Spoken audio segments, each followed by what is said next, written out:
तो आज हम जिस किताब पर बात करने वाले हैं वो है द एल्केमिस्ट। पाउलो कोएल्हो की। हाँ, और ये एक ऐसी किताब है जिसके बारे में मतलब सबने सुना तो है, पर राय बहुत अलग अलग है। बिल्कुल, किसी के लिए ये जिंदगी बदलने वाली किताब है और किसी के लिए बस एक बच्चों जैसी कहानी। सही बात है। तो आज हमारे पास एक समीक्षा है जो इसी सवाल को समझने की कोशिश करती है। चलिए इसमें थोड़ा और गहराई से उतरते हैं। जी।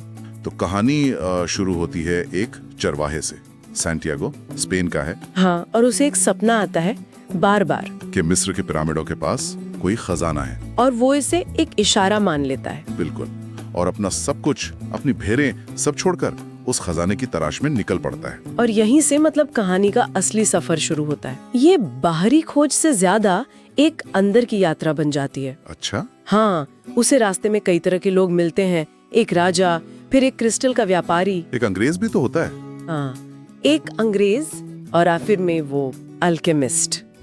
और हर कोई उसे जिंदगी के बारे में, किस्मत के बारे में कुछ ना कुछ सिखाता है। समीक्षा में भी यही लिखा है कि असली खजाना सोना चांदी नहीं है, बल्कि वो समझ है जो उसे मिलती है। बिल्कुल, आत्मज्ञान। और वो जो इसकी सबसे फेमस लाइन है कि जब आप कुछ चाहते हैं तो पूरी कायनात उसे हासिल करने में आपकी मदद के लिए साजिश करती है। हाँ, वही। ये आइडिया मतलब पूरी किताब में फैला हुआ है। और इसी से जुड़ा है पर्सनल लेजेंड का कॉन्सेप्ट। Personal legend. समीक्षा के मुताबिक ये सिर्फ कोई सपना नहीं है, ये आपकी जिंदगी का असली मकसद है।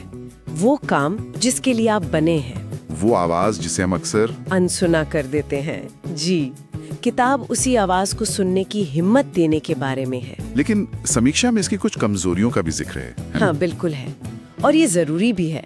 देखिए, कुछ पाठकों को ये किताब बहुत ज्यादा क्या कहते हैं, फिलोसॉफिकल। हाँ, फिलोसॉफिकल या शायद थोड़ी अवास्तविक लग सकती है। अच्छा, मतलब जो लोग ज्यादा कॉम्प्लेक्स प्लॉट्स पसंद करते हैं, उनके लिए शायद ये नहीं है। समीक्षा कहती है कि इसकी सबसे बड़ी ताकत, इसकी सादगी, वही इसकी सबसे बड़ी कमजोरी भी बन जाती है। दिलचस्प बात है, क्योंकि कहानी में कोई बहुत ज्यादा उतार चढ़ाव या बहुत जटिल किरदार नहीं है, तो कुछ लोगों को लगता है कि ये असल जिंदगी की मुश्किलों को जरूरत से ज्यादा आसान दिखा देती है। तो फिर सवाल ये है कि आखिर ये इतनी पॉपुलर हुई क्यों? देखिए, समीक्षा के अनुसार इसकी वजह है इसकी भाषा, इसका अंदाज।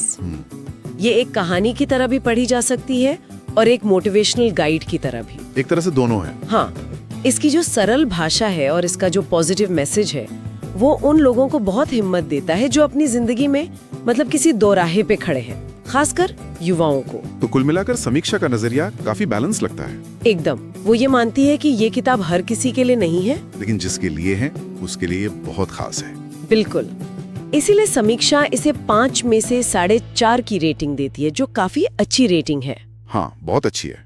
उनका कहना है कि द एल्केमिस्ट सिर्फ एक नॉवल नहीं है, ये एक कहानी के रूप में जिंदगी का एक फलसफा है, एक सीख। और ये हमें याद दिलाती है कि मंजिल से ज्यादा जरूरी वो सफर होता है।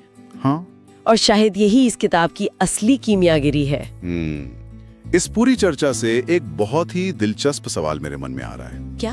अगर असली खजाना, जैसा कि समीक्षा में भी कहा गया है, हमारे अंदर का विकास और हमारी आत्मसमझ है, हाँ, तो क्या उसे खोजने के लिए की गई वो बाहरी भौतिक यात्रा सच में जरूरी है, या वो सिर्फ हमें आगे बढ़ाने के लिए एक रूपक है, एक बहाना?